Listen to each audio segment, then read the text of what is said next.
Assalamualaikum warahmatullahi wabarakatuh.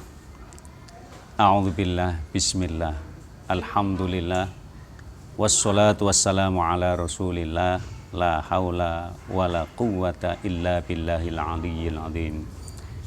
Qala Allah ta'ala fi kitabihil karim, a'udzubillahi minasyaitonir rajim, bismillahirrahmanirrahim. Huwallazi ba'atha fil ummiyina rasulam minhum yatlu alaihim ayatih wa yuzakkihim wa yu'allimuhumul kitaba wal hikmah wa in kanu min qablu lafi dhalalim mubin. Al-ayat. Shadaqallahul azim. Saudara pemirsa yang dirahmati oleh Allah Subhanahu wa taala, puji syukur marilah kita panjatkan kehadirat Allah Subhanahu wa taala atas segala limpahan kenikmatannya kepada kita sekalian. Sholawat serta salam semoga senantiasa tercurah keharibaan junjungan kita baginda Nabi Muhammad sallallahu alaihi wasallam. Pemirsa yang dirahmati oleh Allah Subhanahu wa taala. Tadi di mukadimah saya sampaikan firman Allah, tepatnya surat Al-Jumu'ah ayat 2. A'udzubillahi minasyaitonir rajim.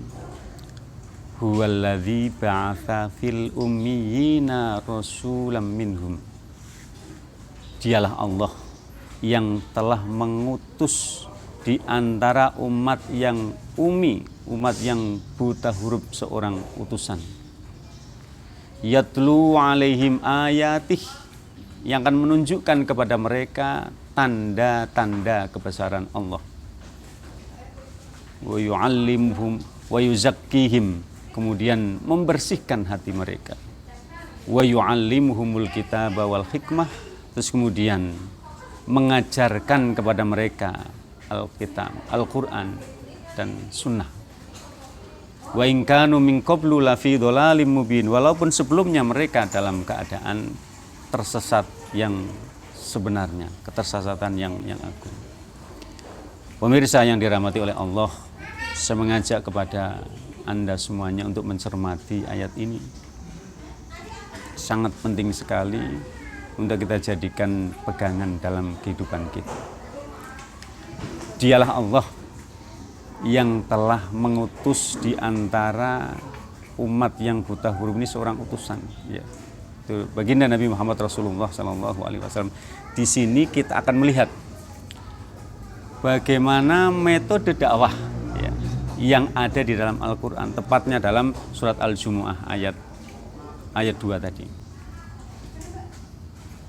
Yang pertama, yatlu alaihim ayatih, dia menunjukkan kepada mereka, orang-orang yang akan diberikan risalah, itu tanda-tanda kebesaran Allah. Yang pertama itu tuh, tunjukkan kepada orang-orang yang akan kita ceramai, orang-orang yang akan kita dakwah, itu tanda-tanda kebesaran Allah. Satu contoh, satu di antara tanda kebesaran Allah adalah setiap manusia pasti akan mengalami kematian. Tidak ada seorang pun di dunia ini yang tidak akan mati. Semuanya akan mati. Ya. Kata baginda Nabi Muhammad Rasulullah sallallahu alaihi wasallam, "Kafa bil mauti wa idza", cukuplah dengan kematian ini sebagai ujian, sebagai pelajaran.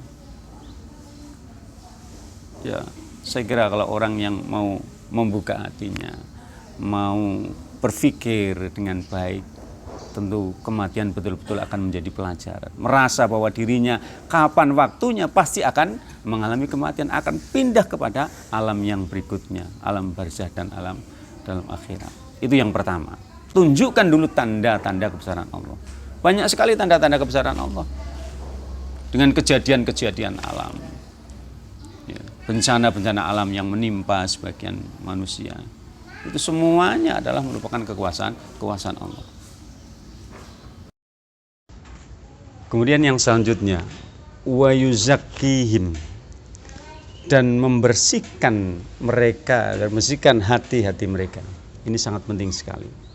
Karena orang yang hatinya masih kotor, hatinya masih berpenyakit seperti penyakit sombong dan lain sebagainya, sulit ilmu itu akan masuk. Ya.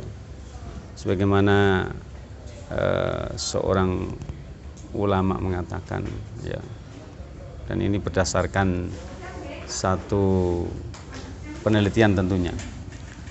Dirasa Ibnu Qayyim al-Jauzi, aktsaruhum ya'taqiduna awalan thumma yastadilluna bima yuwafiqu i'tiqadatihim wa qalla man istadalla liya'taqida. Jadi mayoritas orang ini sudah punya keyakinan terlebih dahulu, baru kemudian mencari dalil-dalil yang cocok dengan keyakinannya. Dan sedikit dari mereka yang terus menggali dalil dengan hati yang terbuka untuk mencari satu kebenaran. Ini sangat penting sekali. Jadi hati harus dibersihkan, harus dibuka terlebih dahulu. Wa yu'allimuhumul kitabal wal hikmah. Kemudian selanjutnya setelah hatinya sudah bersih, baru sampaikan isi daripada Al-Quran, sampaikan pesan-pesan yang ada di dalam hadis.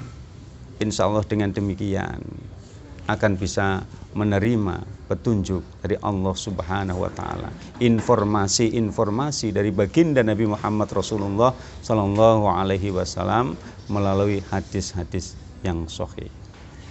Pemirsa yang dirahmati oleh Allah Subhanahu wa taala, itulah jadi minimal ada 3 cara untuk menyampaikan dakwah supaya dakwah ini betul-betul mengena. Sekali lagi, yang pertama adalah tunjukkan tanda-tanda kebesaran Allah. Kemudian yang selanjutnya bersihkan hati mereka. Kemudian yang berikutnya sampaikan pelajaran, sampaikan peringatan-peringatan dari Al-Quran, informasi-informasi dari hadis dengan cara yang jelas, dengan cara yang bisa diterima oleh orang-orang yang akan mendapatkan pencerahan itu. Hadirin pemirsa yang dirahmati oleh Allah Subhanahu wa taala, itu barangkali yang bisa saya sampaikan, mudah-mudahan bisa bermanfaat. Kurang lebihnya mohon maaf. Nasrun minallah wa fathun qarib. Wassalamualaikum warahmatullahi wabarakatuh.